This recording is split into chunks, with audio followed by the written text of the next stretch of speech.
दिल्ली के बल्ली मारान में पैदा हुए प्राण का पूरा नाम प्राण कृष्ण सेकंद था। प्राण को फिल्मों में एंट्री तो आसानी से मिली, लेकिन आगे चलकर उन्हें काफी संघर्ष भी करना पड़ा था। कम लोगों को पता होगा कि प्राण अपने मेकअप गेटअप पर बहुत काम करते थे। इसके लिए बकायदा अपने घर में आर्टिस्ट रखते थे। वो प्राण के स्केच बनाता था, फिर मेकअप मैन उस पर काम करते थे। प्राण सिर्फ अपने गेटअप ही नहीं बल्कि उच्चारण को लेकर भी हमेशा एक्सपेरिमेंट करते रहते थे। शायद यही मेहनत उन्हें दूसरे एक्टर्स से जुदा करती थी। किसी भी खलनायक के लिए इससे बड़ी सफलता क्या हो सकती है कि उसके नाम पर लोग अपने बच्चों का नाम ही नहीं रखना चाहें। अपने खलनायकी के दौर को याद करते हुए प्राण ने एक इंटरव्यू में बताया था कि उपकार से पहले सड़क पर मुझे देखकर लोग अरे बदमाश और लफंगे गुंडे कहा करते थे। मुझे शक की निगाहों से देखा करते थे। जब मैं पर्दे पर आता तो बच्चे अपनी माँ की गोद में दुबककर आंचल में मुंह छुपा लेते।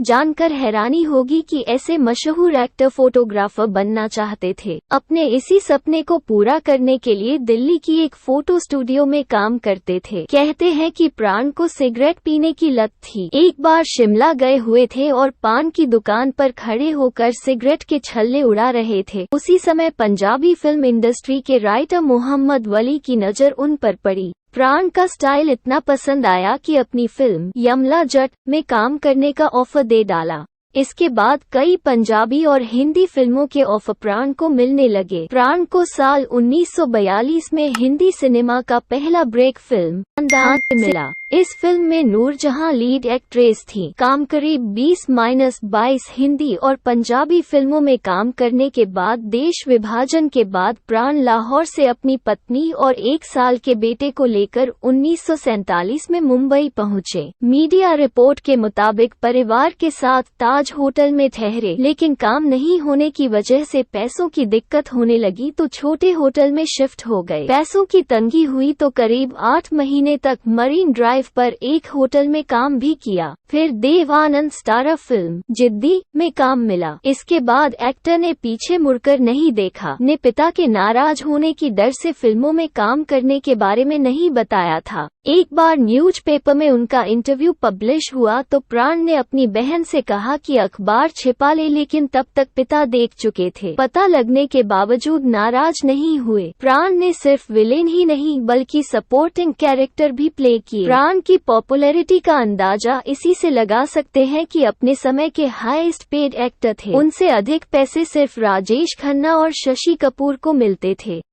वीडियो अच्छी लगे तो लाइक शेयर कमेंट करें और मेरे चैनल को सब्सक्राइब करें।